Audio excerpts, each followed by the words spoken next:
어두울 땐 덫을 놓지 않는다. 프롤로그. 독일, 베를린.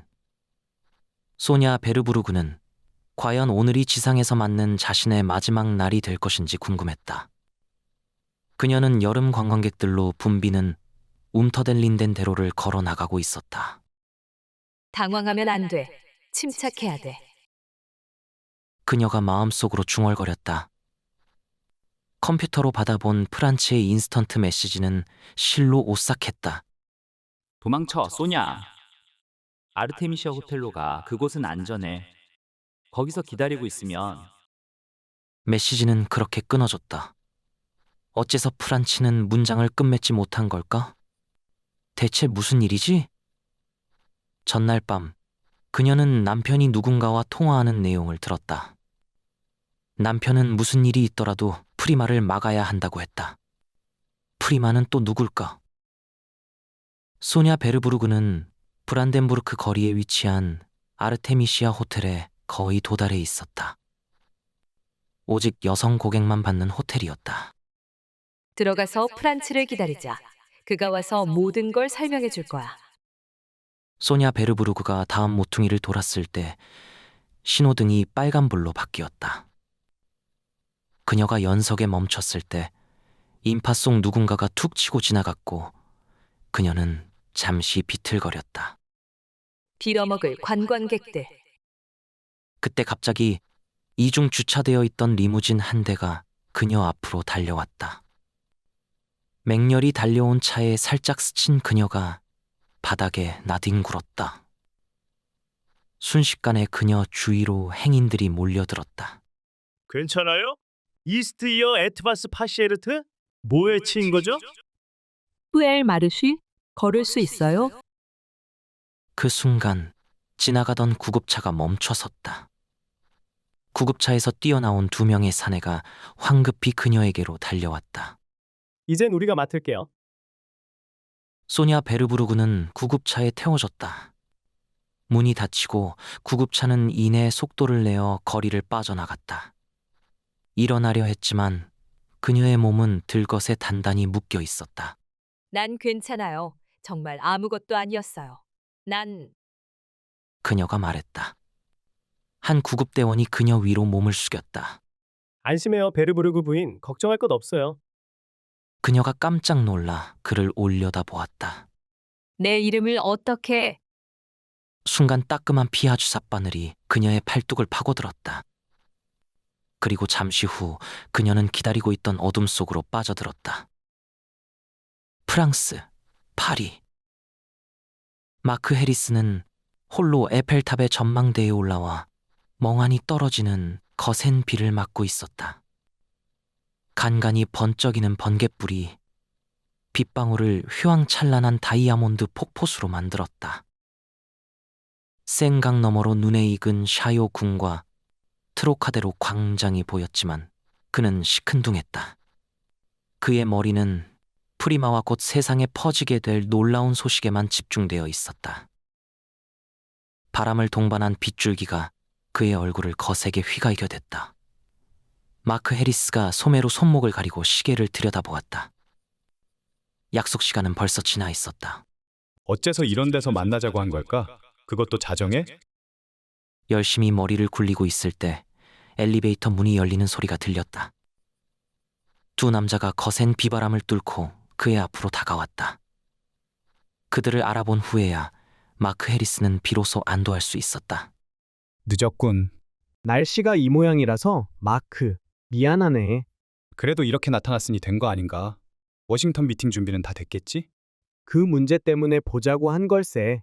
사실 오늘 아침에도 가장 적절한 방법을 찾아 오랫동안 토론을 했어. 그리고 우린 이렇게 하기로. 그들이 대화를 나누는 동안 또 한 남자가 마크 해리스의 뒤로 이동했다. 그리고 두 가지 일이 거의 동시에 벌어졌다. 뭔가 묵직하고 무딘 것이 그의 두개골을 가격했고 그의 몸은 이내 전망대 난간 너머로 내던져졌다. 그는 차갑고 거센 빗줄기와 나란히 36층 아래 인도로 추락했다. 콜로라도, 덴버. 게리 레이놀즈는 캐나다의 켈로우나에서 성장했다. 밴쿠버에서 얼마 떨어지지 않은 곳에서 비행 교육을 받았던 터라 불안정한 산악지대의 창공을 비행하는 일에는 누구보다도 익숙했다. 그는 세스나 사이테이션 2 비즈니스용 제트기를 몰고 눈 덮인 봉우리를 넘어가고 있었다. 비행기는 2명의 운항 승무원을 태울 수 있었지만 오늘 그는 부조종사 없이 홀로 조종하고 있었다. 오늘은 안 돼. 레이놀즈가 단호하게 마음을 잡았다. 그는 케네디 공항으로 향한다는 거짓 비행 계획을 제출했다. 아무도 그의 목적지가 덴버라는 사실을 모르고 있었다. 그는 여동생의 집에서 하룻밤 신세를 질 것이다. 그리고 날이 밝으면 동쪽의 약속 장소로 이동하게 될 것이다. 프리마 제거 작전을 위한 모든 준비는 이미 끝나 있었다. 그리고 무전기에서 누군가의 음성이 흘러나왔다. 사이테이션 111 리마 폭스트롯.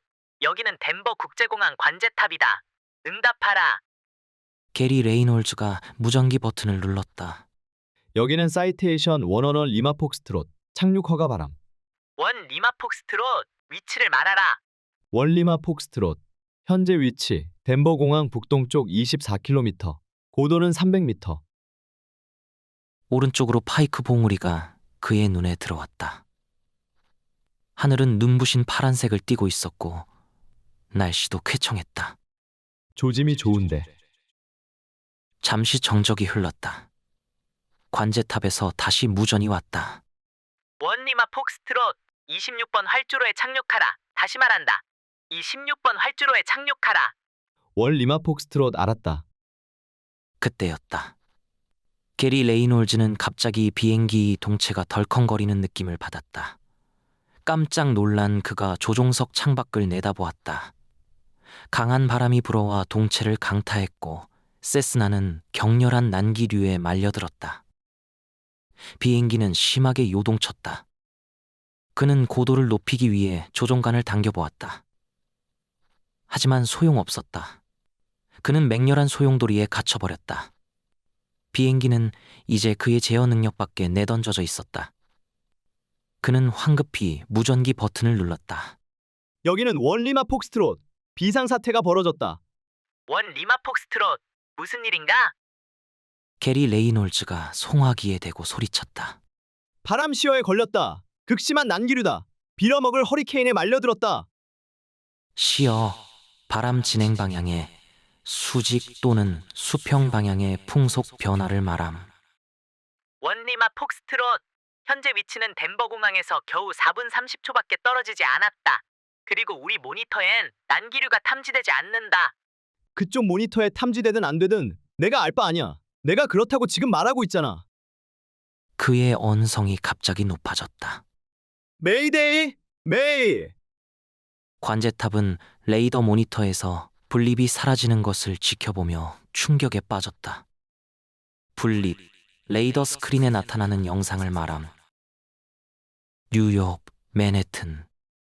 새벽, 이스트강의 17번 부두 근처에 놓인 맨해튼 다리 밑엔 대여섯 명의 제복 경관과 사복 형사들이 옷을 완전히 갖춰 입은 시체 주위에 서 있었다.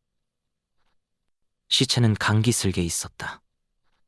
아무렇게나 내팽개쳐진 듯한 시체의 머리는 물에 둥둥 뜬 채 좌우로 흔들거렸다. 사건 현장의 책임자 얼 그린버그 형사는 맨해튼 남부지역 살인계 소속이었다. 그는 지금 막 규정에 따라 현장 보존 절차를 마쳤다. 현장 사진을 찍을 때까지 누구의 접근도 허용되지 않았다.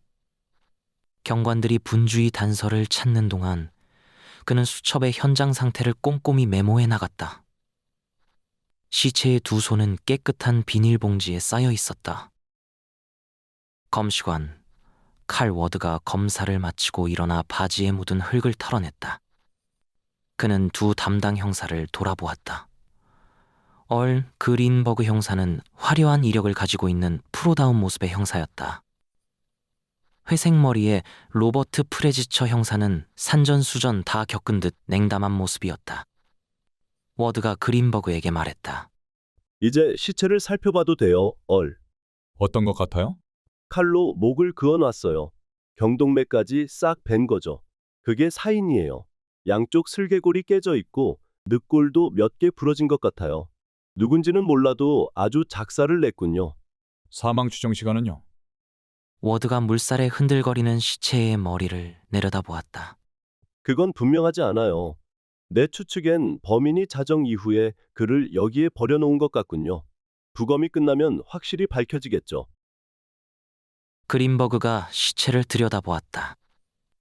회색 재킷, 짙은 파란색 바지, 옅은 파란색 넥타이, 왼쪽 손목에 채워진 고급 시계.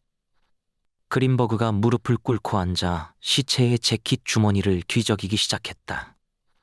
그리고 곧 종이 조각을 찾아냈다. 그가 종이의 가장자리를 조심스레 잡고 살며시 펼쳐보았다. 워싱턴 월요일 오전 10시 프리마. 그는 알 수 없다는 표정으로 그것을 잠시 바라보았다. 그린버그는 다른 주머니 속에서 또 다른 종이 조각을 발견했다. 이탈리아어야. 그가 주위를 쓱 둘러보았다. 지아넬리. 제복경관 중 한 명이 달려왔다. 네? 그린버그가 종이를 경관에게 건네주었다. 읽을 수 있겠나? 지아넬리가 종이에 적힌 글을 크게 천천히 읽어 내려갔다. 마지막 기회야. 17번 부두로 남은 약을 가지고 나오든지 물고기들과 같이 수영을 하든지 알아서 해. 그가 종이를 그린버그에게 되돌려 주었다. 로버트 프레지처의 얼굴에 놀란 기색이 역력했다. 마피아의 소행인가? 그런데 왜 피해자를 이렇게 뻥 뚫린 곳에 내버려 두고 갔지? 좋은 질문이야. 그린버그가 시체의 다른 주머니들을 뒤적였다. 그리고 지갑을 꺼내 열어보았다. 현금이 꽤 두둑했다. 돈도 그냥 두고 갔군. 그가 지갑에서 명함을 꺼냈다. 이름이 리처드 스티븐스야. 프레지처가 미간을 찌푸렸다. 리처드 스티븐스라. 얼마 전 신문에서 그에 관한 기사를 보지 않았던가? 그린버그가 말했다. 그의 아내에 관한 기사였지. 다이앤 스티븐스. 토니 알티어리 살인 사건으로 법정을 드나들고 있다고 했던가? 프레지처가 대꾸했다. 맞아. 마피아 두목에 맞서 증언을 하고 있다고 했어. 그들이 동시에 몸을 돌려 리처드 스티븐스의 시체를 내려다보았다. 어두울 때는 덫을 놓지 않는다. 제1장. 맨해튼 다운타운 센터 거리 180번지 연방대법원 청사의 37번 법정. 앤터니 토니 알티어리 재판이 개정 중에 있었다. 넓고 장엄한 법정은 보도진과 구경 온 사람들로 가득 차 있었다. 앤터니 알티어리는 피고, 즉 테이블에 앉아 있었다. 창백한 그는 살찐 개구리처럼 휠체어에 구부정한 자세로 앉아 있었다.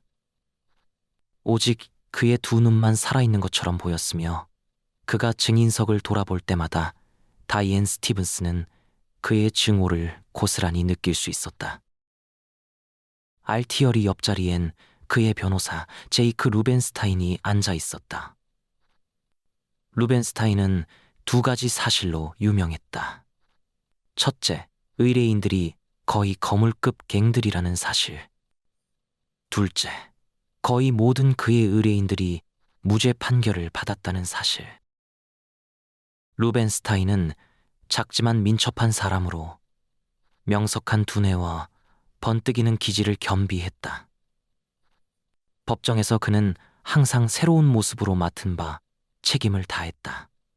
물 오른 연기력은 그의 트레이드마크나 다름없었고 실제로 변호사로서의 재능도 뛰어났다. 그는 상대의 약점을 찾아내는 야생 본능으로 상대 측을 꿰뚫어 보는데도 능했다.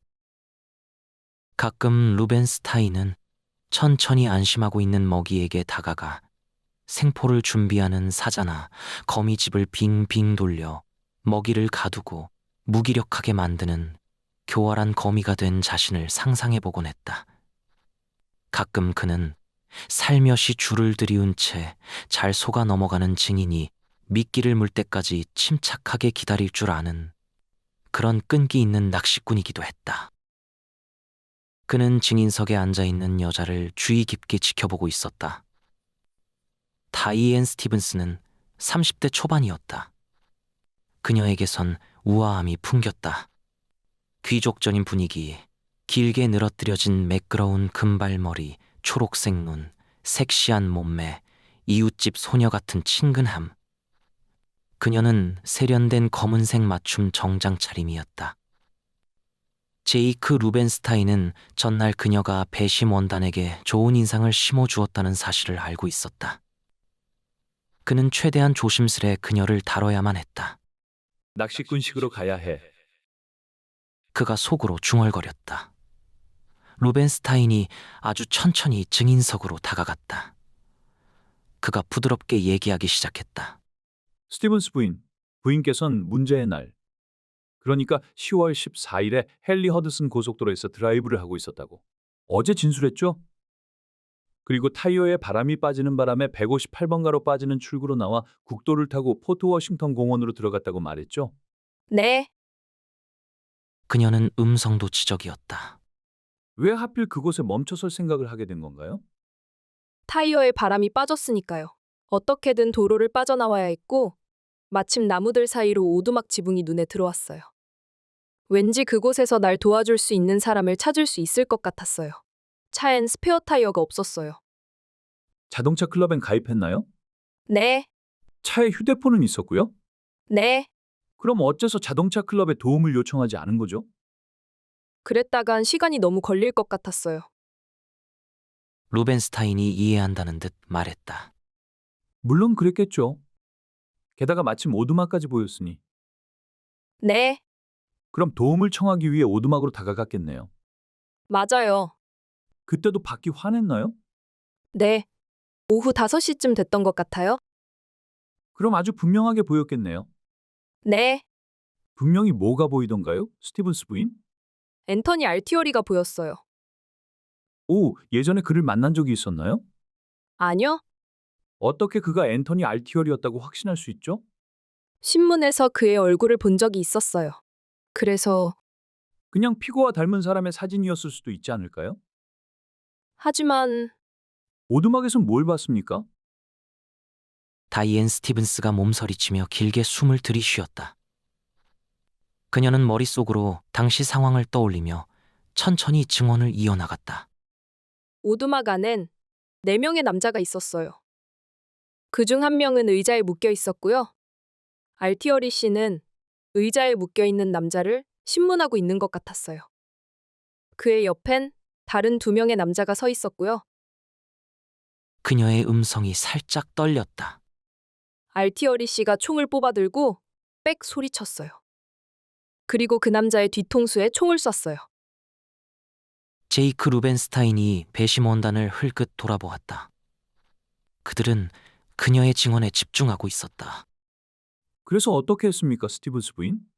차로 돌아와 휴대폰으로 911에 신고했어요. 그런 다음에는요? 차를 몰고 도망쳤어요. 바람 빠진 타이어로요? 네, 고요한 물에 잔물결을 일으킬 시간이었다. 어째서 경찰을 기다리지 않았죠? 다이앤이 피고 측 테이블을 돌아보았다. 알티어리는 증오에 찬 눈으로 그녀를 노려보고 있었다. 그녀가 재빨리 시선을 돌렸다. 그곳에 남아있을 순 없었어요. 왜냐하면 그들이 밖으로 나와 날 볼지도 모른다고 생각했기 때문이에요. 난 두려웠어요. 충분히 이해할 만합니다. 루벤스타인의 음성이 굳어졌다.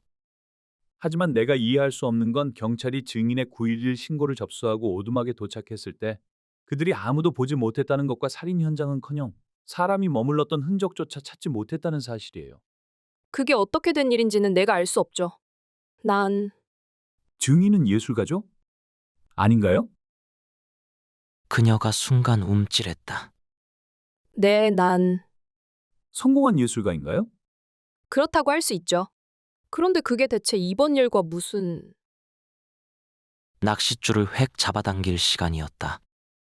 살짝 홍보를 하는 것도 나쁘진 않겠죠? 그렇죠? 온 국민이 저녁 뉴스에서 당신의 얼굴을 볼 수 있다고 생각해봐요. 그리고 신문의 제1면에 다이앤이 격노한 얼굴로 그를 쏘아보았다. 그런 생각으로 신고한 게 아니었어요. 고작 그런 걸 위해 무고한 사람을. 여기서 주요 단어는 무고한 사람입니다. 스티븐스 부인. 난 알티어리 씨가 무고하다는 의심할 여지 없는 진실을 반드시 증명할 겁니다. 감사합니다. 신문은 이 정도로 마치겠습니다. 다이앤 스티븐스는 그의 의기양양함을 무시했다. 증인석을 내려와 자신의 자리로 돌아온 그녀가 주체 못할 분노에 휩싸였다. 그녀가 검찰관에게 속삭였다. 이젠 가도 되나요? 네, 부인을 모셔다 드릴 사람을 붙여드리죠. 그럴 필요 없어요. 고마워요. 그녀가 밖으로 나와 주차장으로 향했다. 피고 측 변호사의 말이 그녀의 귓전을 맴돌았다. 증인은 예술가죠? 아닌가요? 살짝 홍보를 하는 것도 나쁘진 않겠죠? 그렇죠? 아주 치사한 인간이었다. 하지만 그녀는 자신의 증언에 충분히 만족하고 있었다. 그녀는 배심원단에게 자신이 실제로 목격했던 상황을 가감없이 들려주었고 그들이 자신을 의심할 이유는 없었다. 앤터니 알티어리는 유죄 판결을 받고 여생을 교도소에서 썩게 될 것이다. 하지만 다이앤은 그의 아기에 찬 눈초리를 뇌리에서 지워낼 수 없었다. 그녀의 몸이 바르르 떨렸다. 그녀가 주차장 관리원에게 표를 건네고 자신의 차로 걸어갔다. 2분 후 다이앤은 북부에 자리한 자신의 집으로 차를 몰고 있었다.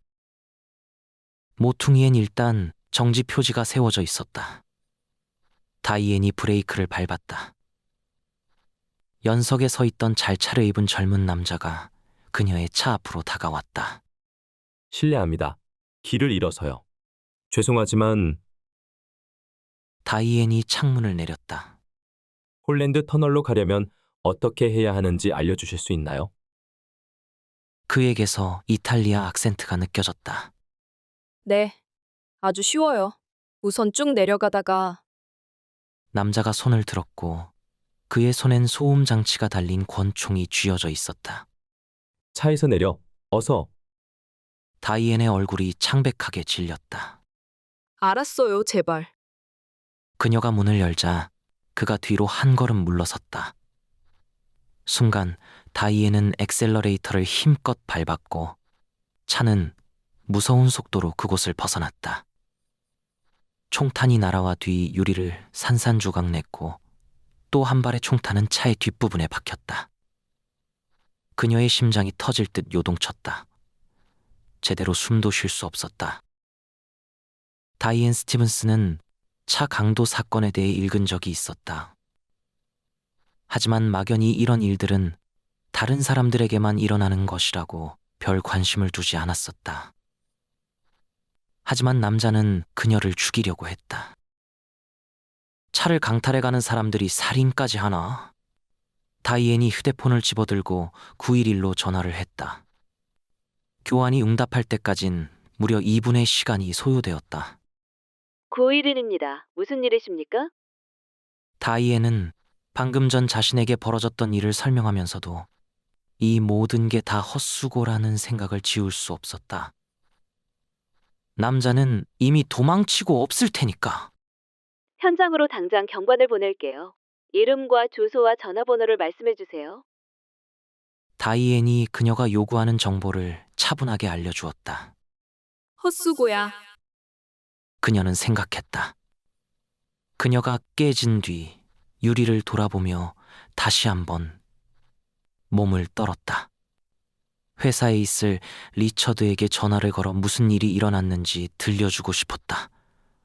하지만 그는 보나마나 시급한 프로젝트에 정신없이 매달려 있을 것이다. 전화를 걸어 이 기막힌 일을 들려주면 한 걸음에 달려오겠지만 그랬다간 그는 마감을 맞추지 못할 게 뻔했다. 그냥 그가 퇴근 후 아파트에 왔을 때 얘기하는 편이 나을 것 같았다. 순간 오싹한 생각이 그녀의 뇌리를 스쳐갔다. 혹시 그 남자가 그곳에서 나를 기다리고 있었던 건 아닐까? 아니면 그냥 우연이었을까? 그녀는 공판이 시작됐을 때 리처드와 나눴던 대화를 떠올려 보았다. 아무래도 당신이 증언을 하는 건 별로 현명한 생각이 아닌 것 같아, 다이앤. 위험할 거라고. 괜찮아요. 알티어리는 유죄 판결을 받을 거예요. 영영 교도소에서 썩게 될 거고요. 하지만 그에겐 친구들이 많아. 그리고 리처드, 만약 내가 증언하지 않는다면 편히 발 뻗고 살 수 없을 것 같아요. 방금 전에 벌어졌던 일은 우연이었을 뿐이야. 다이앤은 그렇게 생각하기로 했다. 알티어리는 적어도 공판이 벌어지고 있는 지금처럼 민감한 때엔 내게 그런 꿍꿍이를 벌일 만큼 미치지 않았어. 다이앤이 고속도로를 벗어나 이스트 75번가에 자리한 아파트를 향해 서쪽으로 달려나갔다. 지하 주차장에 들어서기 전에 그녀는 다시 한번 백미러를 주의 깊게 들여다보았다. 위험 요소는 보이지 않았다. 아파트는 복식 구조라서 널찍했다. 거실은 훤히 트였고 창문은 바닥과 천장에 닿을 만큼 길었으며 커다란 대리석 벽난로가 한쪽 구석을 차지하고 있었다.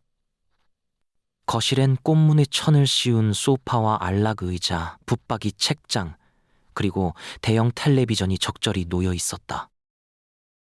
벽은 현란한 그림들로 장식했는데 차일드 핫삼, 쥘 파스킨, 토마스 버치, 조지 히치콕의 작품이었다. 한쪽 벽은 다이앤 자신의 작품으로만 장식했다.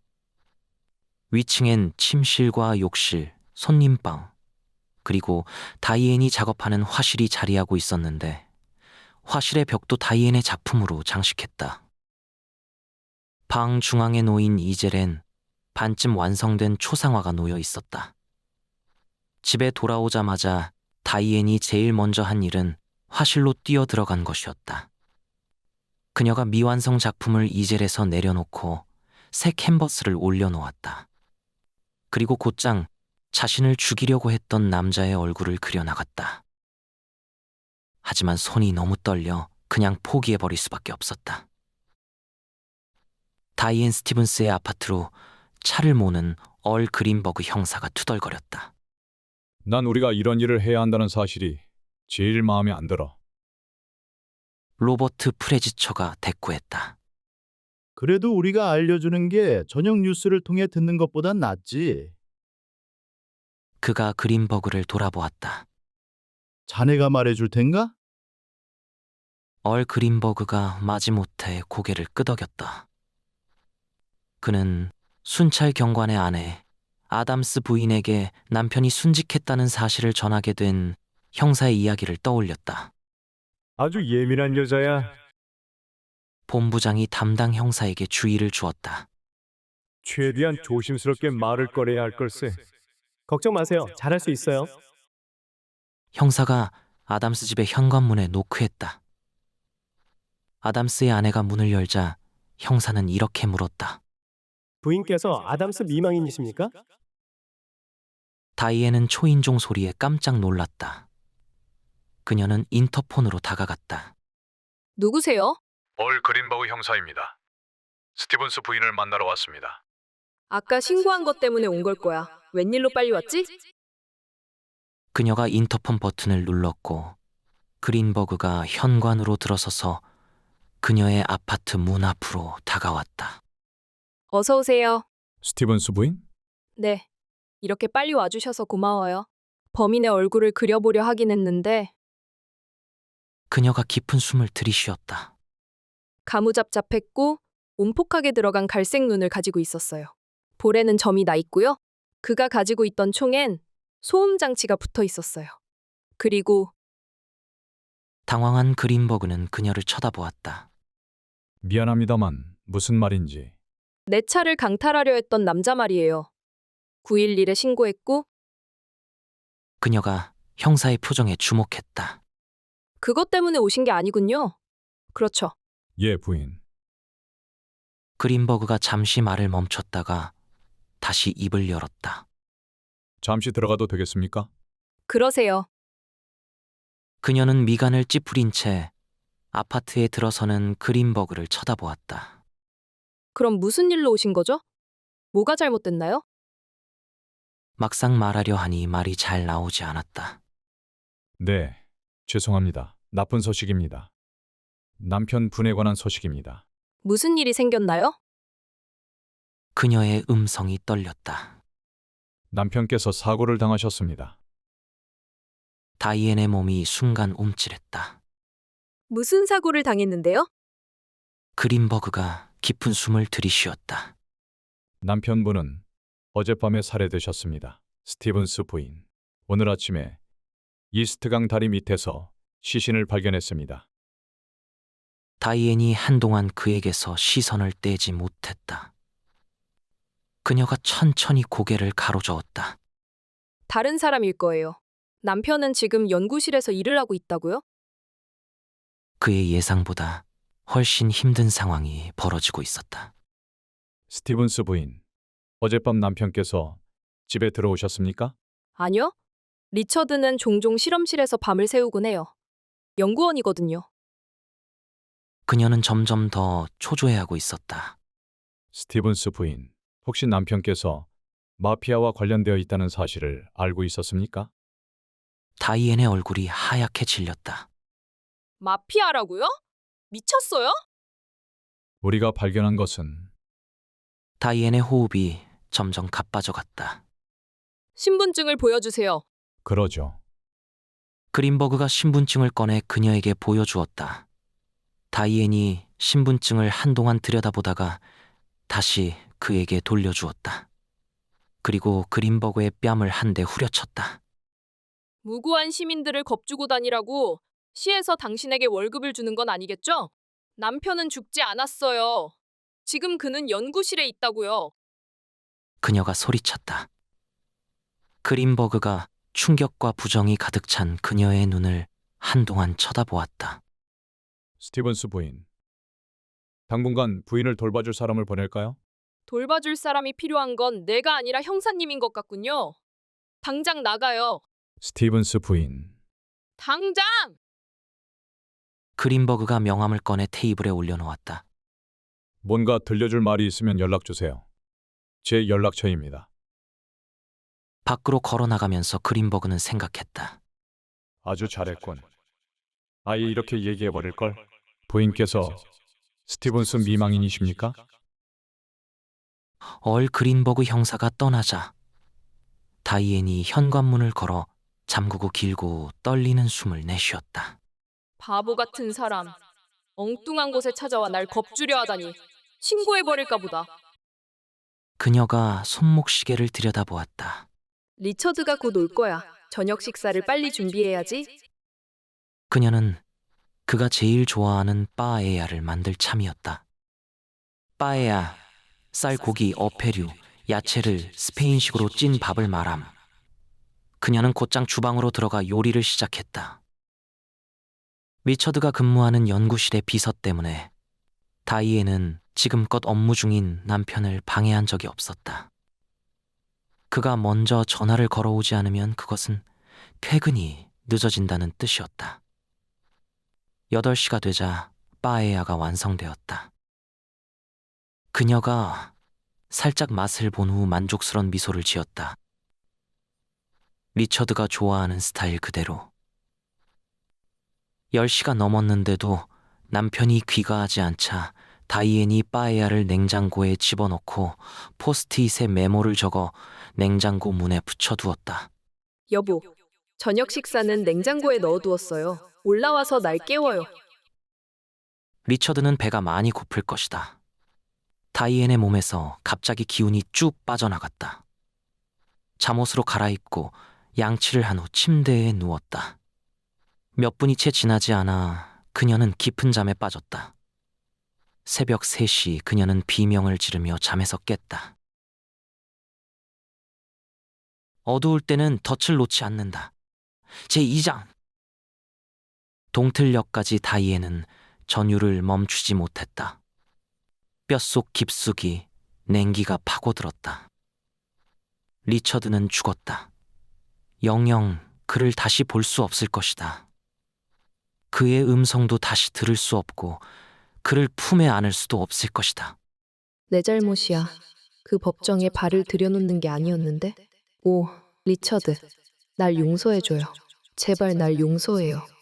당신 없인 나도 살 수 없어요. 당신은 내 삶이었고 내가 사는 이유였는데 이젠 아무것도 없어요. 그녀는 작은 공 모양으로 몸을 움츠리고 싶었다. 그녀는 사라지고 싶었다. 그녀는 죽고 싶었다. 그녀는 쓸쓸히 침대에 누워 리처드가 어떻게 자신의 인생을 바꿔놓았는지를 회상했다. 다이앤 웨스트는 뉴욕의 부유층 거주 지역인 샌지 포인트에서 성장했다. 아버지는 외과 의사였고 어머니는 예술가였다. 다이앤은 3살이 되던 해부터 그림을 그리기 시작했다. 그녀는 성 바울 기숙학교에 다녔고 대학 신입생이었을 땐 카리스마 넘치는 수학 교수와 잠깐 동안이나마 연문을 뿌리기도 했었다. 그는 그녀가 아니면 누구와도 결혼을 하지 않겠다며 그녀에게 청혼했다. 다이앤은 그에게 아내와 3명의 아이가 있다는 사실을 알게 되었고 그의 수학이나 기억력에 치명적인 결점이 있다고 생각했다. 그녀는 곧 웰레슬리 대학으로 옮겼다. 그녀는 예술에 심취했고 여가 시간엔 오직 그림 그리는 일에만 매달렸다.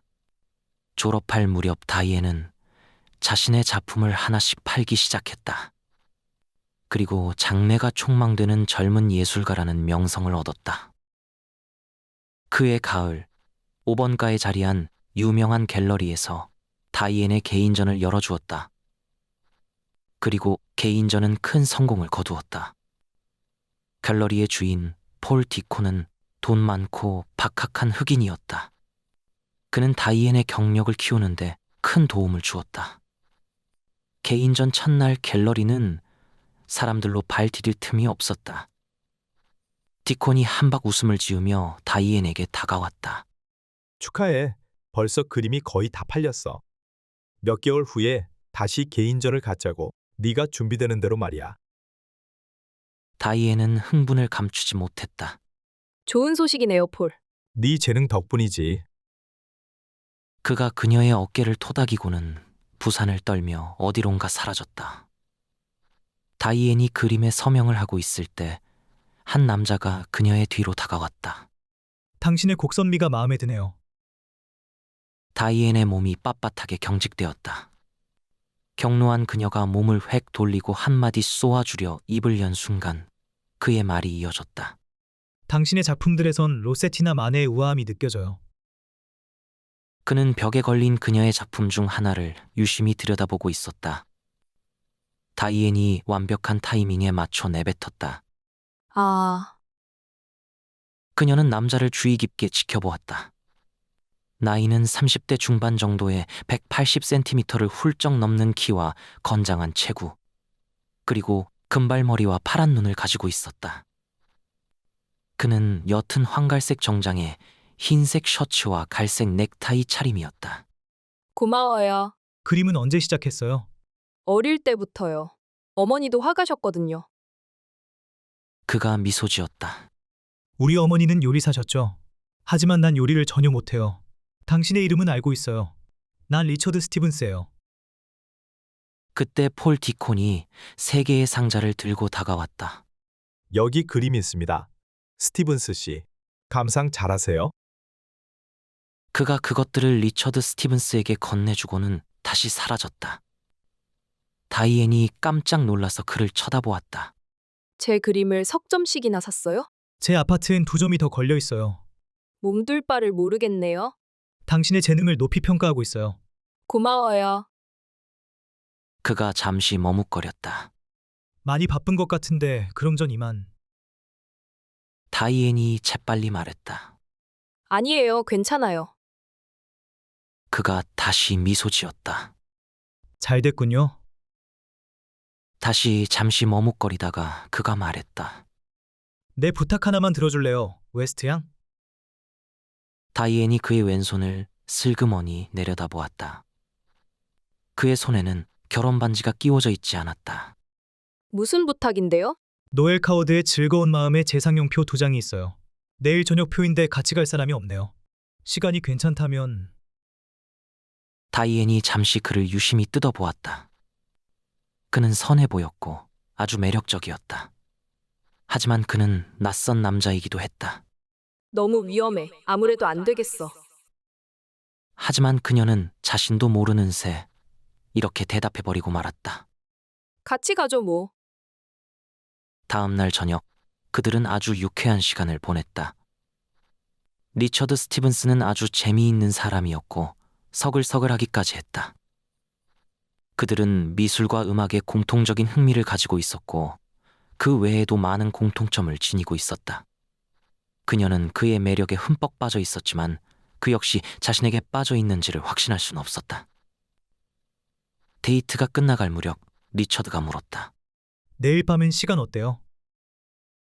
다이앤이 주저하지 않고 대답했다. 괜찮아요. 다음 날 저녁 그들은 소호의 조용한 레스토랑에서 식사를 했다. 당신에 대해 말해줘요, 리처드. 뭐 별로 할 얘긴 없어요. 시카고 출신이고 아버지는 세계 곳곳에서 빌딩들을 설계하신 건축가셨어요. 어머니와 난 아버지를 따라 세계 이곳저곳을 돌아다녔죠. 모르긴 해도 아마 10곳도 넘는 외국인 학교에 다녔을 거예요. 어느 정도는 외국어 몇 개를 구사할 수 있어요. 직업이 뭐예요?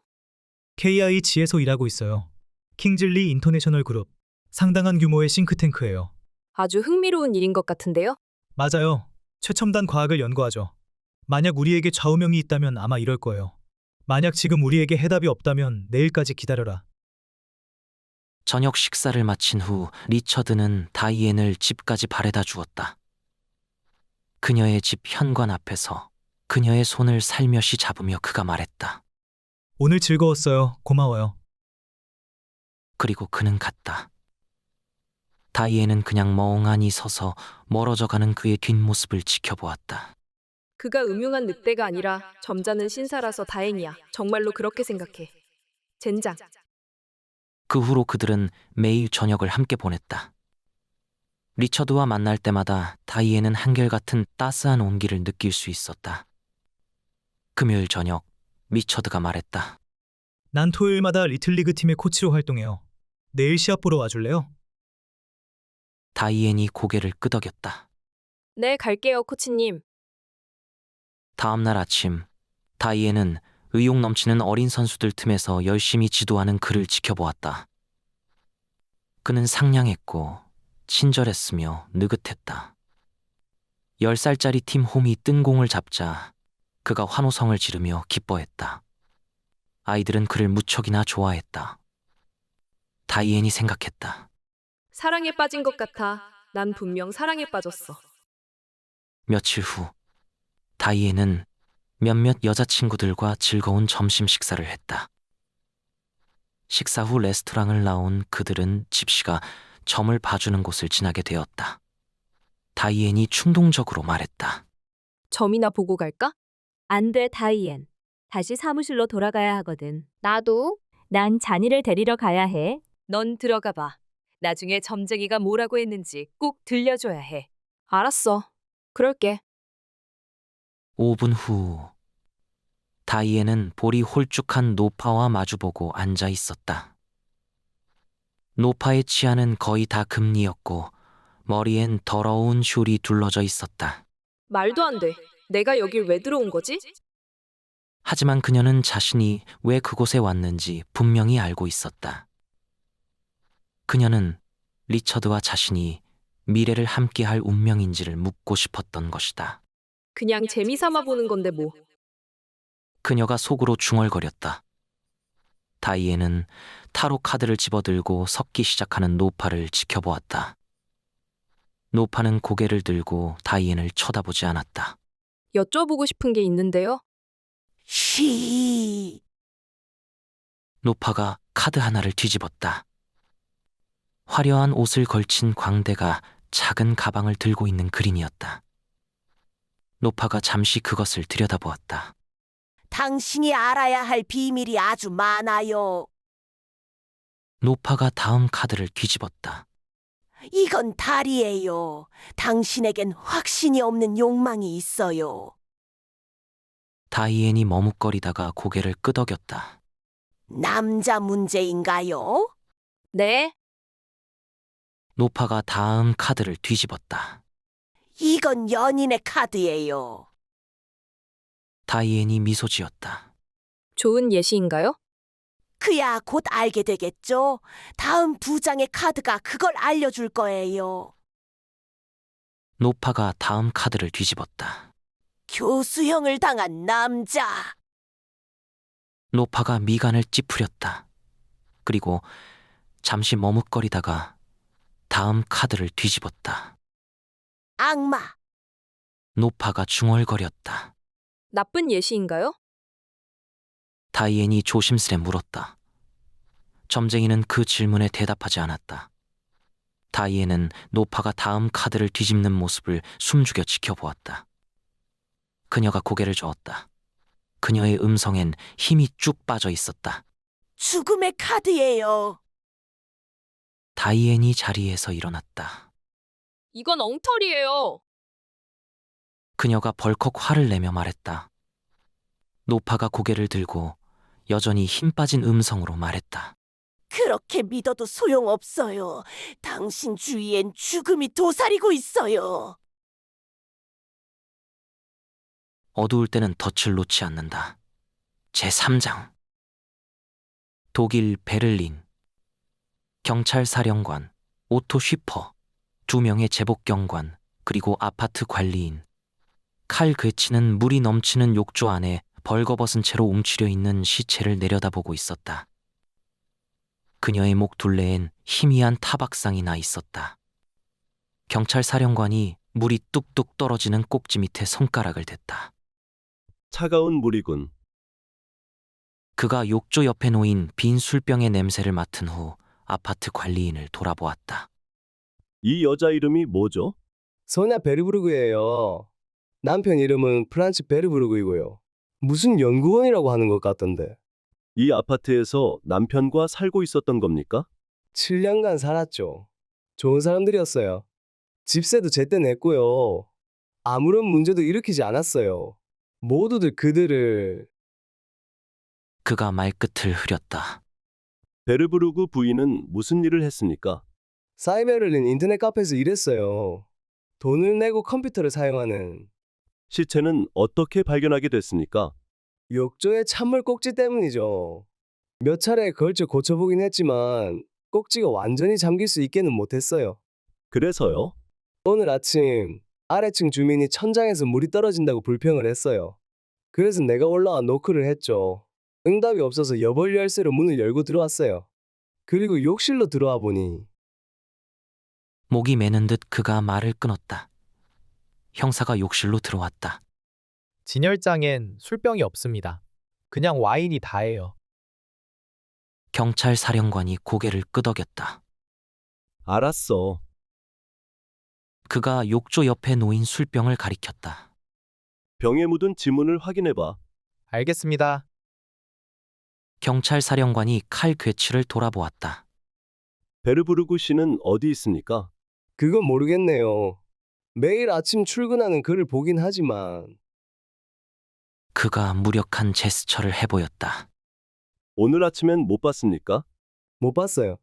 베르부르그 씨가 여행을 떠날 계획을 가지고 있었습니까? 그야 모르죠. 경찰 사령관이 형사를 향해 몸을 돌렸다. 다른 주민들을 만나봐. 베르부르그 부인이 요 근래 우울해하진 않았는지, 부부싸움은 없었는지, 원래 술을 많이 마시는 사람이었는지 알아보라고. 최대한 많은 정보를 캐내도록 해. 그가 칼 괴치를 돌아보았다. 피해자의 남편을 만나봐야겠군요. 뭔가 생각나는 게 있으면. 칼 괴치가 잠시 망설이다가 입을 열었다. 이게 무슨 도움이 될지 모르지만 주민 한 명이 구급차 한 대가 어젯밤 아파트 건물 앞에 세워져 있는 것을 보았다며 혹시 누가 아프냐고 물었죠. 하지만 밖에 나가보니 구급차는 이미 떠나고 없었어요. 이게 무슨 도움이 될까요? 경찰 사령관이 말했다. 우리가 조사해 보겠습니다. 그럼 이 시체는 어떻게 하죠? 칼 괴치가 초조한 얼굴로 물었다. 검시관이 오고 있는 중입니다. 욕조 물을 빼고 시체 위로 타월을 덮어 놓으면 돼요. 어두울 때는 덫을 놓지 않는다. 제4장. 나쁜 소식이 있습니다. 남편분은 어젯밤에 살해되셨습니다. 이스트강 다리 밑에서 시신을 발견했습니다. 다이앤 스티븐스는 시간이 멈춘 듯했다. 그녀는 한동안 추억과 기억으로 가득 찬 커다란 아파트를 빙빙 맴돌았다. 아늑함은 사라졌어. 포근함도 없고. 리처드 없인 그저 차가운 벽돌더미일 뿐이야. 영영 이곳에서 생기를 다시 느낄 수 없을 거야. 다이앤이 소파에 푹 주저앉아 눈을 감았다. 리처드, 여보, 결혼식 때 내게 무슨 선물이 받고 싶은지 물었었죠? 난 당신에게 아무것도 바라지 않는다고 대답했어요. 하지만 지금은 바라는 게 있어요. 내게 돌아와요. 당신을 볼 수 없다 해도 상관없어요. 그냥 날 품에 안아주기만 하면 돼요. 당신이 왔다는 걸 난 느낄 수 있을 거예요. 당신을 다시 느껴보고 싶어요. 당신이 내 가슴을 쓸어내리는 걸 다시 느끼고 싶어요. 내가 세상에서 제일 맛있는 빠에야를 만든다는 당신의 칭찬이 듣고 싶어요. 잘 때 시트를 끌고 가지 말라고 속삭이는 걸 듣고 싶어요. 그리고 날 사랑한다는 말도. 갑자기 뿜어져 나오는 눈물을 막아보려 했지만 그것은 불가능한 일이었다. 결국 리처드가 세상을 떠났다는 사실을 받아들인 다이앤은 며칠간 어두컴컴한 아파트에 틀어박혀 지냈다. 걸려오는 전화도 응답하지 않았고 초인종 소리도 모른 척했다. 그녀는 숨어 지내는 다친 동물 같았다. 그녀는 홀로 그 고통을 감내하고 싶었다. 리처드, 당신에게 사랑한다는 말을 자주 들려주고 싶었어요. 그래야 당신도 날 사랑한다는 말을 들을 수 있을 테니까. 하지만 그 말에 궁핍한 사람처럼 보이긴 싫었어요. 하지만 그건 미련한 짓이었어요. 지금 난 그 말에 궁핍해 있어요. 더 이상 끊임없이 울리는 전화벨과 초인종 소리를 견뎌낼 수 없게 되자 다이앤이 문을 열었다. 친한 친구 캐롤린 테르가 현관 앞에 서 있었다. 그녀가 다이앤을 쳐다보며 말했다. 몰골이 이게 뭐야? 그녀의 음성이 조금 누그러졌다. 다들 목소리라도 들으려고 안달하고 있어. 얼마나 걱정을 하고 있다고. 미안해, 캐롤린. 하지만 난 캐롤린이 다이앤을 팔로 감싸 안았다. 알아? 하지만 널 보고 싶어하는 친구들이 얼마나 많은데? 다이앤이 고개를 저었다. 아니야. 그보단 다이앤, 리처드의 인생은 끝이 났지만 내 인생은 아니야. 널 사랑하는 사람들을 막지 마. 친구들에겐 내가 차례로 전화를 해볼게. 다이앤과 리처드의 친구들이 계속 전화를 걸어왔고 아파트로 찾아왔다. 다이앤은 사람들이 끊임없이 내뱉는 진부한 애도의 말을 꿋꿋이 참고 들어야 했다. 이렇게 생각해, 다이앤. 리처드는 평화로운 곳으로 갔다고. 하느님이 그를 불러들이신 거야, 달링. 리처드는 천국에서 널 환히 비춰줄 거야. 더 좋은 곳으로 갔을 거야. 천사들과 같이. 다이앤은 비명이라도 지르고 싶었다. 조문객들의 행렬은 끊일 기미가 보이지 않았다. 다이앤의 작품을 전시하게 해준 갤러리 주인 폴 디콘이 아파트에 찾아왔다. 그가 다이앤의 어깨 내 팔을 살짝 얹으며 말했다. 전화를 몇 번 해봤는데 알아요. 리처드의 일은 정말 안 됐어.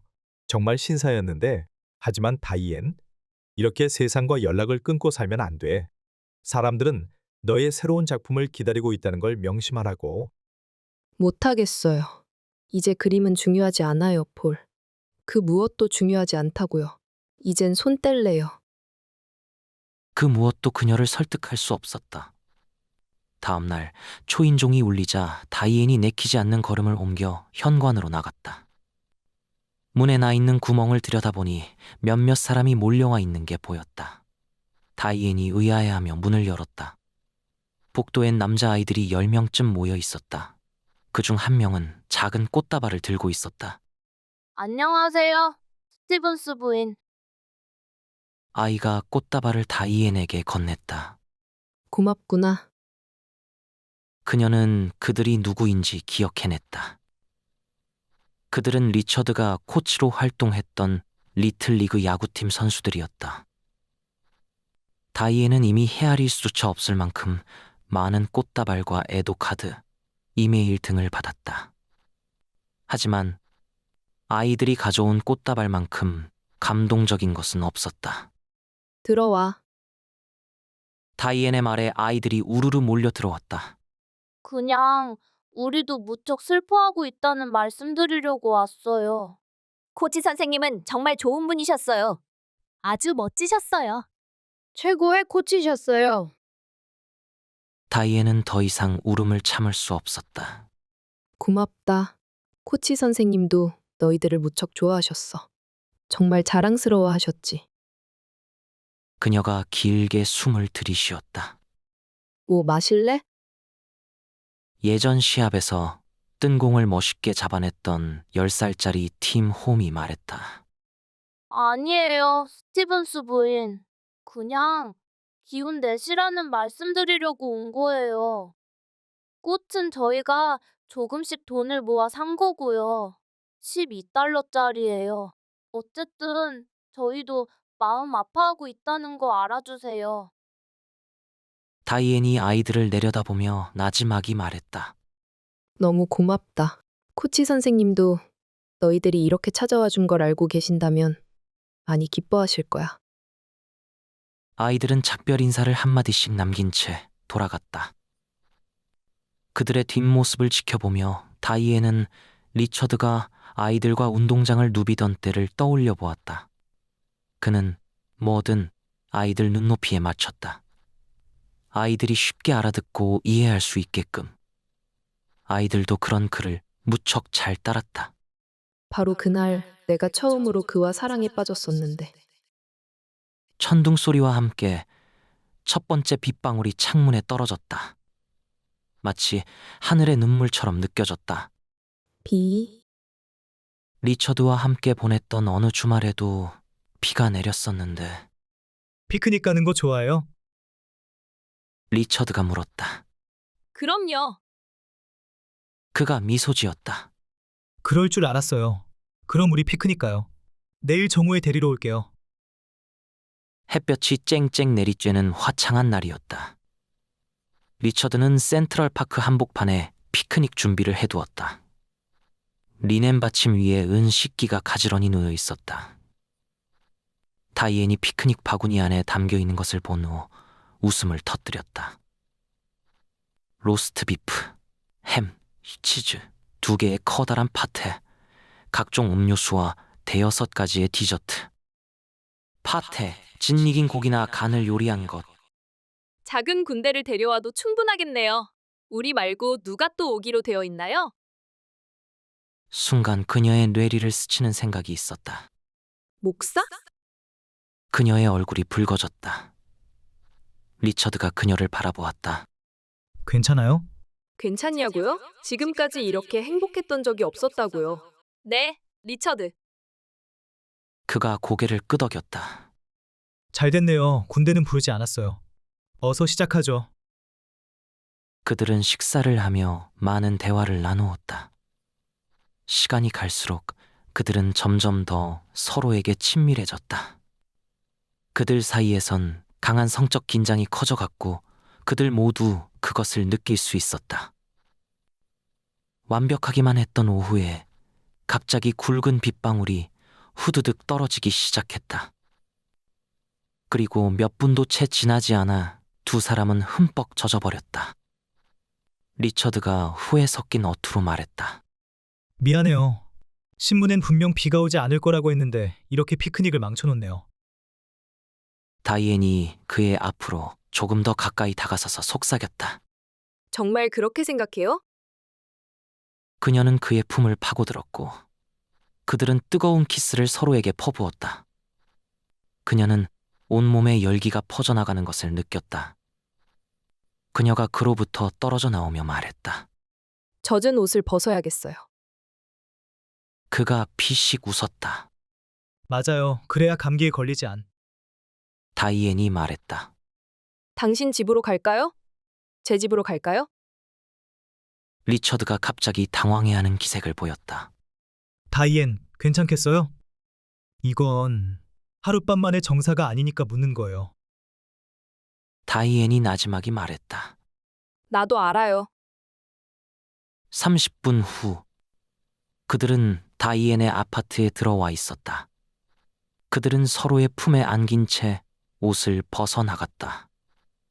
그들의 손은 상대를 애태우게 만드는 부분을 골라 더듬고 있었다. 그리고 더 이상 참을 수 없는 지경에 다 다르자 그들은 침대로 자리를 옮겼다. 리처드는 부드럽고 상냥했고 정열적이었으며 터프했다. 그의 테크닉은 그녀에게 마술처럼 느껴졌다. 그의 혀가 잔잔한 해변에 따스한 파도처럼 밀려와 그녀의 깊은 곳을 채워나갔다. 그들은 오후 내내 그리고 저녁 내내 대화와 사랑 만들기를 반복하며 보냈다. 서로에게 마음을 열고 난 후 그들이 느낀 황홀한 기분은 어떤 단어로도 표현할 수 없는 거리였다. 다음 날 아침, 다이앤이 아침 식사를 준비하는 동안 리처드가 물었다. 나랑 결혼해주겠어, 다이앤? 그녀가 그를 돌아보며 감미롭게 대답했다. 오, 물론이죠. 결혼식은 한 달 후에 올렸다. 온화한 분위기의 멋진 결혼식이었고 친지들은 신혼부부를 진심으로 축하해 주었다. 다이앤은 리처드의 환히 웃는 얼굴을 보며 집시 점쟁이가 들려줬던 말도 안 되는 점괘를 떠올려 보았다. 그리고 살짝 미소 지었다. 그들은 결혼식이 끝난 후 일주일간 프랑스로 신혼여행을 떠날 계획이었다. 하지만 갑자기 연구소에서 걸려온 리처드의 전화 한 통에 그 달콤한 계획은 산산이 부서지고 말았다. 새 프로젝트가 갑자기 생겼어. 빠져나올 수가 없을 것 같은데. 신혼여행은 몇 달 후에 가면 안 될까? 미안해, 여보. 난 괜찮아요, 달링. 그녀가 말했다. 나올 수 있어? 점심이나 같이 먹을까? 네, 좋아요. 프랑스 요리를 좋아하지? 내가 잘 아는 프랑스 레스토랑이 있어. 30분 후에 데리러 갈게. 30분 후 리처드는 집에 도착해 다이앤이 나오기를 기다렸다. 어서 와. 먼저 공항에 가서 유럽으로 떠나는 의뢰인을 배웅해야 할 것 같아. 점심은 그가 가는 걸 보고 난 후 먹도록 하지. 그녀가 그를 안으며 말했다. 그래요. 그들이 케네디 공항에 도착했을 때 리처드가 말했다. 전용 비행기를 가지고 있는 사람이야. 활주로에서 만나기로 했어. 그들은 경비를 지나 작은 전용 제트기가 자리하고 있는 출입 금지 지역까지 들어갔다. 리처드가 주위를 둘러보았다. 아직 안 온 모양이군. 비행기에 들어가서 기다리지. 좋아요. 그들은 계단을 올라 호화로운 기내로 들어갔다. 엔진이 돌고 있었다. 승무원이 조종석에서 나왔다. 안녕하세요. 안녕하세요. 리처드가 말했다. 다이앤도 미소 지었다. 안녕하세요. 그들은 승무원이 객실 문을 닫는 모습을 지켜보았다. 다이앤이 리처드를 돌아보았다. 의뢰인이 얼마나 더 늦을까요? 곧 올 거야. 제트 엔진의 굉음이 점점 커져갔다. 비행기가 움직이기 시작했다. 창밖을 내다보던 다이앤의 얼굴이 하얗게 질렸다. 리처드, 비행기가 움직이고 있어요. 리처드가 깜짝 놀라며 다이앤을 쳐다보았다. 정말? 창밖을 봐요. 그녀는 어쩔 줄 몰라 하고 있었다. 조종사에게 빨리. 조종사에게 뭐라고 해야 하지? 당장 멈추라고요. 안 돼. 비행기는 벌써 출발했잖아. 잠시 침묵이 흐른 후 다이앤이 휘둥그레져서 리처드에게 물었다. 지금 우린 어디로 가고 있는 거죠? 오, 내가 말하지 않았던가? 우린 지금 파리로 가는 거야. 당신이 프랑스 요리를 좋아한다고 했었잖아. 다이앤은 너무 놀라 입을 다물 수가 없었다. 그리고 이내 그녀의 표정이 바뀌었다. 리처드, 지금 파리에 갈 수 없어요.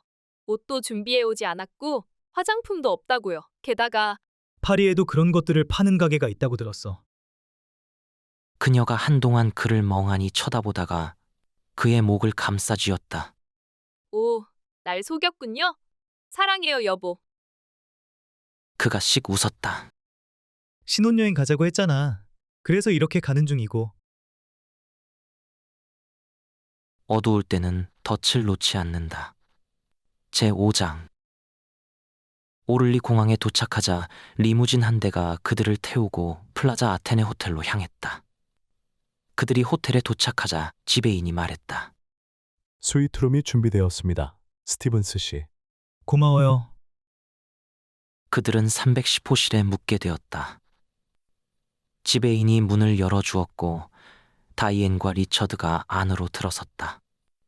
순간 다이앤이 어안이 벙벙해져 걸음을 멈췄다. 그녀의 작품 대여섯 점이 벽에 걸려 있었다. 그녀가 몸을 돌리고 리처드를 쳐다보았다. 저게 어떻게... 리처드가 천진난만한 표정으로 말했다. 나도 모르겠는데 이곳 사람들도 예술을 좀 아는 모양이지? 다이앤이 그에게 달려들어 길고 정열적인 키스 세례를 퍼부었다. 파리는 아주 멋진 곳이었다. 그들이 처음 찾은 곳은 지방시 매장이었다. 그곳에서 옷을 몇 벌 구입하고 루이비통 매장으로 이동했다. 그곳에선 지방시에서 산 옷들을 넣을 수 있는 여행 가방을 구입했다. 그들은 샹젤리제 거리를 걸어 콩코르드 광장으로 향했다. 그리고 그곳에서 유명한 개선문과 부르봉 궁전 국회와 마들렌 사원을 둘러보았다. 그들은 방돔 광장을 따라 루브르 박물관으로 향했고 그곳에서 하루를 보냈다. 로댕 미술관도 둘러보고 오베흐주 트루아 보네르, 오뿌띠 쇠사, 그리고 디세오 같은 레스토랑에서 로맨틱한 저녁 식사를 즐겼다. 다이앤이 이상하게 여겼던 건 기묘한 시간에 리처드에게 걸려온 전화였다. 누구예요? 어느 날 새벽 3시, 통화를 마친 리처드에게 다이앤이 물었다. 그냥 업무 때문에 걸려온 거야. 이런 늦은 밤에? 다이앤. 꿈속을 허우적거리고 있던 그녀가 잠에서 깼다. 캐롤린 테르가 그녀 앞에 우뚝 서 있었다. 괜찮아? 난 괜찮아. 캐롤린이 다이앤의 어깨에 손을 얹었다. 그냥 시간이 좀 필요할 뿐이야. 이제 겨우 며칠이 지났을 뿐이야. 그녀가 잠시 머뭇거렸다. 참, 장례식 준비는 하고 있니? 장례식. 세상에서 가장 슬픈 단어. 그 단어는 죽음의 소리, 절망의 메아리를 담고 있었다. 난 아직 아무것도... 내가 도와줄게. 관도 고르고? 아니야! 그 말은 다이앤의 의도보다 조금 강하게 내뱉어졌다. 캐롤린이 알 수 없다는 표정으로 그녀를 쳐다보았다. 다이앤이 다시 입을 열고 떨리는 음성으로 말했다. 모르겠어? 이건 내가 리처드를 위해 할 수 있는 마지막 일이야. 난 그의 장례식만큼은 특별히 치르고 싶어. 그의 친구들을 전부 불렀으면 해. 눈물이 그녀의 볼을 타고 흘러내렸다. 다이앤. 리처드가 편히 잠들 수 있는 관을 내가 직접 골라야 해. 캐롤린은 더 이상 뭐라 해줄 말이 없었다. 그날 오후 전화가 왔을 때 얼 그린버그 형사는 사무실에 있었다. 다이앤 스티븐스가 통화하고 싶대요. 이런. 그린버그는 그녀에게 따기를 맞았던 때를 떠올렸다. 무슨 일이지? 뭔가 다른 불평거리가 생긴 건가? 그가 수화기를 집어들었다. 그린버그 형사입니다. 다이앤 스티븐스예요. 2가지 이유로 전화드리는 거예요. 우선 형사님께 사과드리고 싶어요. 그땐 제가 너무 무례했어요. 정말 죄송해요. 그가 순간 당황했다. 제게 사과하실 거 없습니다. 스티븐스 부인 심정이 어떨지 잘 알고 있으니까요. 그가 잠시 기다렸다. 한동안 침묵이 흘렀다. 전화하신 또 다른 이유가 있다고요? 네, 남편을... 그녀의 음성이 갈라졌다. 남편의 시신을 경찰이 가져갔어요. 어떻게 리처드를 돌려받을 수 있나요? 달튼 장례식장에서 그의 장례식을 준비하고 있어요. 그녀의 음성에 담긴 절망이 그를 주춤하게 만들었다. 스티븐스 부인, 좀 더 기다리셔야 할 것 같습니다. 우선 검시관 사무실에서 부검 결과를 정리해야 하고 그런 다음 그가 잠시 머리를 굴리다가 결심한 듯 말했다. 부인께서는 이미 많이 지쳐 있어요. 나머진 제가 알아서 처리하겠습니다. 모든 건 이틀 안에 준비될 겁니다. 오, 고마워요. 정말 감사합니다. 그녀는 말을 잇지 못하고 수화기를 놓았다. 얼 그린버그가 한동안 멍하니 자리에 앉아 다이앤 스티븐스가 겪는 아픔을 떠올려 보았다. 그리고 곧장 업무로 돌아갔다. 달튼 장례식장은 메디슨 거리의 동쪽에 자리하고 있었다. 장엄하게 지어진 2층 건물로 외관은 남부의 대저택과 비슷했다. 세련된 내부 장식은 절제된 느낌을 풍겼다. 은은한 조명, 엷은 색 커튼의 속삭임, 다이앤이 접수원에게 말했다. 존스 씨를 만나러 왔어요. 다이앤 스티븐스예요. 고맙습니다. 접수원이 수화기에 대고 누군가에게 몇 마디 했고 잠시 후 회색 머리에 온화한 표정을 짓는 남자가 나와 다이앤을 맞아주었다. 전 론 존스입니다. 저와 통화를 하셨죠? 상심이 무척 크실 줄로 압니다. 스티븐스 부인. 저희가 부인의 상심을 조금이나마 덜어드리겠습니다. 원하시는 걸 말씀만 하세요. 저희가 최선을 다해 준비하겠습니다. 다이앤이 자신 없어 하며 말했다. 사실 뭘 어떻게 준비해야 하는지 아무것도 몰라요. 존스가 고개를 끄덕 였다. 제가 설명드릴게요. 저희는 관을 준비하는 것부터 시작해서 친지들을 위한 추도회, 묘지 문제 해결, 그리고 안장까지 다 해드립니다. 그가 잠시 망설였다. 남편분에 대해 신문에서 읽었는데요. 스티븐스 부인. 아무래도 다친 관으로 준비하시는 게 좋을 것. 안 돼요. 존스가 깜짝 놀라며 그녀를 쳐다보았다. 하지만 열린 관으로 해주세요. 리처드가 추도회에 참석한 친구들을 볼 수 있어야. 그녀가 말끝을 흐렸다. 존스가 그녀를 연민의 눈길로 살폈다. 알겠습니다.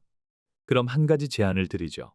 시신미용 전문가가 있는데 그가 슬그머니 말했다. 필요한 부분에 살짝 손봐드릴 수 있거든요. 괜찮으시겠습니까? 리처드는 분명 싫어하겠지만 네, 그러세요. 한 가지 해결해야 할 일이 더 남았어요. 남편분께서 입으실 옷이 필요합니다.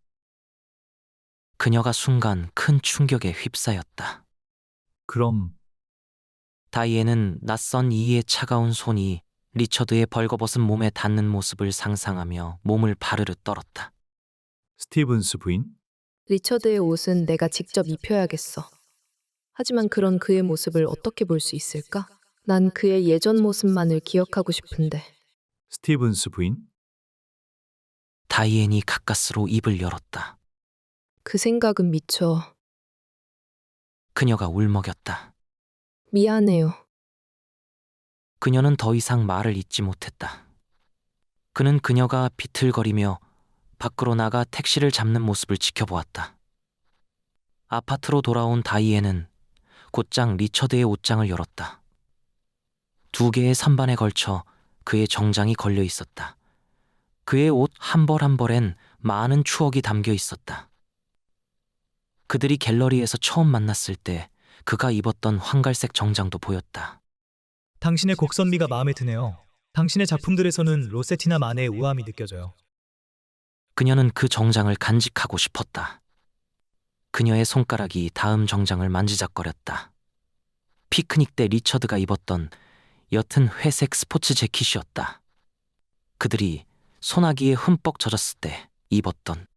당신 집으로 갈까요? 제 집으로 갈까요? 하룻밤 만의 정사가 아니니까 묻는 거예요. 나도 알아요. 그것 역시 간직해야 했다.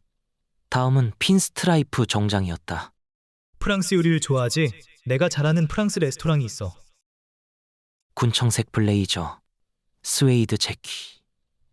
다이앤이 파란색 정장을 꼭 부둥켜 안았다. 이 옷 중 어느 것과도 떨어질 수 없어.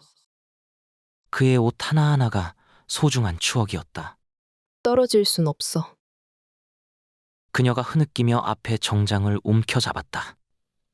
그리고 옷장에서 도망치듯 달려나왔다. 다음 날 오후, 다이앤의 음성 우편에 메시지가 하나 담겨 있었다. 스티븐스 부인, 그린버그 형사입니다. 이제 모든 문제가 해결됐습니다. 달튼 장례식장에도 얘기를 해두었고요. 이젠 부인께서 원하시는 대로 뭐든 하실 수 있습니다. 그가 잠시 머뭇거렸다. 잘 지내세요. 끊겠습니다. 다이앤이 장례식장의 론 존스에게 전화를 걸었다. 남편의 시신이 도착한 걸로 알고 있는데요. 네, 스티븐스 부인. 벌써 작업에 들어가 있습니다. 부인께서 보내신 옷도 받았습니다. 고맙습니다. 이번 주 금요일에 장례식을 치를까 해요.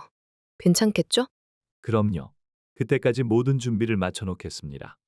오전 11시쯤이 어떻습니까? 사흘 후면 리처드와 난 영영 이별하게 되는 거야. 내가 그를 뒤따라갈 때까지. 목요일 아침, 다이앤은 장례식 준비로 분주히 움직이고 있었다. 긴 초청자 명단과 운구하는 사람들의 명단을 훑어보고 있을 때 전화벨이 울렸다. 스티븐스 부인? 네. 론 존스입니다. 부인의 서류를 받았고 원하시는 변동 사항에 맞춰 준비를 하고 있다는 사실을 알려드리려고 전화드렸습니다. 다이앤이 어리둥절한 음성으로 말했다. 서류요? 네. 어제 부인의 편지와 함께 배달되어 왔죠. 난 아무것도 보내지. 사실 조금 놀랐습니다. 하지만 어디까지나 부인의 결정이니까요. 제 결정이요? 남편분의 시신은 1시간 전에 화장했습니다. 잘 들으셨나요? 지금 화면에 나오는 동영상을 보시면 우리가 무엇을 하는 업체인지 알 수 있습니다. 우리는 보시는 것처럼 반지를 만드는 제조업체입니다. 반지로는 유튜버들의 흥미를 끌지 못해서 오디오북을 덧붙이게 되었지요. 지금도 열심히 국내 유명 대학이나 국제학교 등의 졸업 반지를 만들고 있고 이 외에 가족 반지를 만들기도 합니다. 가족 반지를 만드는 이유는 세상에서 행복을 맛볼 수 있는 유일함을 기념해드리기 위해서입니다.